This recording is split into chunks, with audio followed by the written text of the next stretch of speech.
So, ito na yung bag, guys. So, dahil malaki ang bag na ito na yung nagdala din ako ng maliit na bag.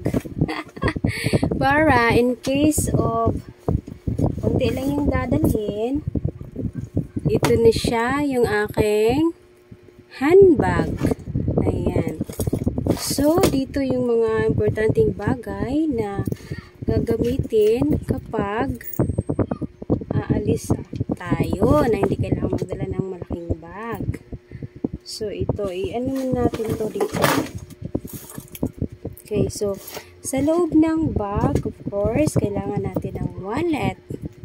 Diba? And then, meron din tayo another wallet for the coins. And then, magdala na rin tayo ng candy in case of na ano kayo, mukhang nasusuka kayo. Tayo pala. And then, ayan, ito. Para sa hand cream. Or moisturizer. Magdala tayo ng maliit na pabango. And then, ito naman yung ating sunscreen. And then, ito of course, dahil bababae tayo. Yan, may tissue tayo. Meron tayong wipes in case of kailangan natin. Sa loob naman, syempre magdadala tayo ng pampaganda. So dito, ayan. Ilalapag ko na lang dito, guys. Oops, sorry.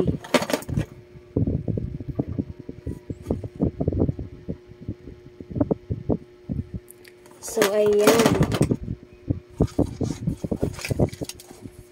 So, ayan, ito, liquid foundation, meron tayong sashi ng sunscreen, ayan, ito foundation, oops, napulog.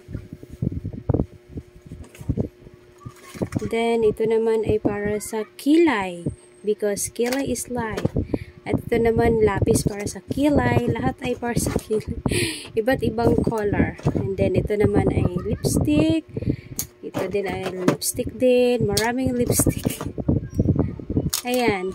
And then, ito ay, ano dito, twist, pang, ano, ng kilay pa rin. Ito naman ay para sa eyelashes. And then, blush on. Ayan yung laman ng aking maliit na bag, pang makeup. So, yun na yun siya. Ito, laman yan sa aking handbag. So, meron pa pala dito.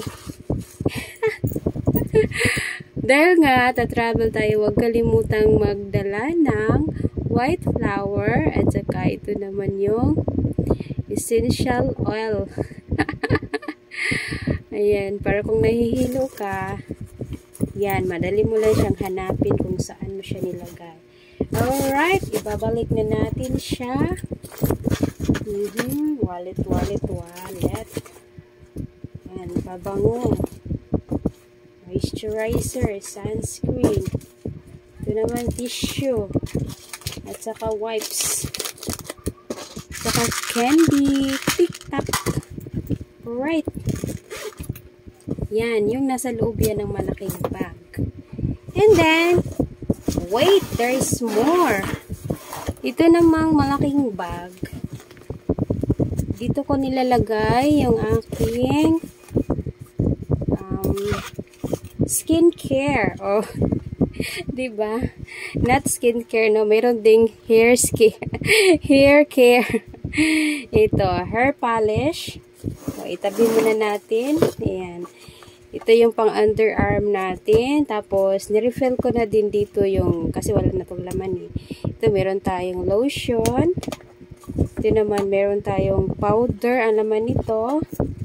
And then, meron tayong ditong mirror na may suklay. Ayan. And then,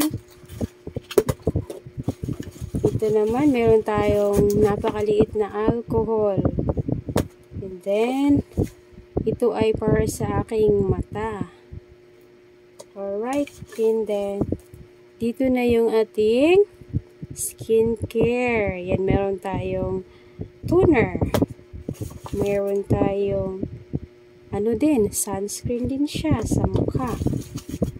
And then, ito naman ay brightening cream. So, yan lang yung laman ng ating pink na bag. Pasok na natin siya ulit.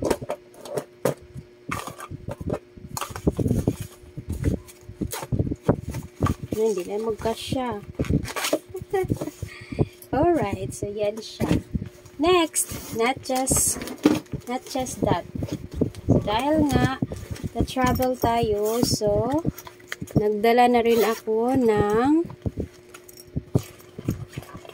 ito guys, in case of emergency. Dito ilalagay yung phone para hindi po siya mababasa. At dito naman yung power bank. So, ayan. Bumili talaga ako ng ganito guys para lagayan ng cellphone at saka sa power bank. Para in case of emergency, hindi po mababasa. O kung sadyang gagamitin mo siya like mag-swimming.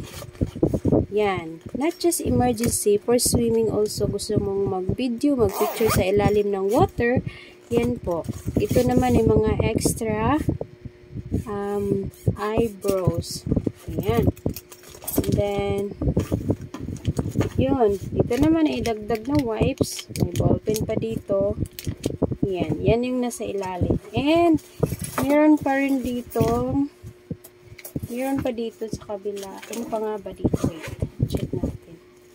Oh, ito naman guys ay napakalaga sa akin. Ito po ay medicine ko guys. Dito yung aking mga maintenance. Saka, not just maintenance, meron din tayong para kung sakaling lalagnatin natin tayo sa travel. May Alaxan din. Saka yung iba dyan, may cetirizine. And then, yung iba yung maintenance ko na dyan sa aking diabetes. And then, syempre, magdadala tayo ng pugong sa buhok. So, yan. And then, dahil napakalaki ng aking bag, meron pa dito sa likod. May zipper dito. So, ang laman nito, ito yung lagayan ng aking eyeglasses in case of ko ano siya, ano ko siya ba, tatanggalin ko siya. So, wala ditong eyeglasses kasi ginagamit ko right now. So, ito naman, this is not a sharpener guys. Ito yung ginagamit ko para sa eyeglasses na para hindi siya mag-open wide. Ayan, ito naman yung trap. So, dito siya nilalagay para in case madali ko na siyang mahanap. Ganon. So, yan yung laman ng aking handy bag. Okay. And then, next tayo sa aking luggage.